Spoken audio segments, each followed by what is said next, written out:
this volume question is a little bit tricky, just a little bit. Don't worry about it, I will teach you. So now they said a rectangular tank measuring 30 cm, which is the length, by 12 cm, which is the width, and 16 cm, which is the height, was completely filled with water. At this point of time, again, let's stop. Let's find the capacity of the tank first. Capacity of the tank, 30 multiplied by 12 multiplied by 16. So I'm going to use my calculator to get the figures out. 30 multiplied by 12 multiplied by 16. That will be 5760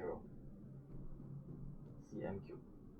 Okay, then it said that some water was poured out from the tank. The height of the water decreased from 16 to 11 cm. How much water was actually poured out of the tank? You see, they say that it decreased from this to this. Can we find out the amount of water that's inside the tank after it decreased from this to this? Can. Actually, instead of taking 30 multiplied by 12 multiplied by 16, we just take 30 multiplied by 12 multiplied by 11 because this is the height of the water. Okay, so we take 30 multiplied by 12 multiplied by the current height of the water, which is only 11 cm.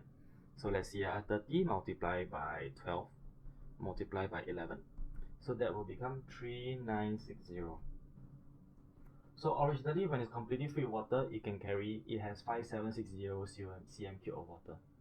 But after some water was poured out from the tank and the height decreased from 16 to 11 and we multiply by 11 instead, the amount of water now is 3960. Then ask, how much water was poured out from the tank? Simple, right? You just take 5760 minus 3960. Done. So 5760 minus 3960, and then that will give us 1800 cm cube. Done. Remember, actually doing your working, right, you do not need to write the units. I'm only writing the units, right, to let you all understand, that's all. Only the last answer need to write units. Okay? Simple, right? Don't worry too much. Alright, done.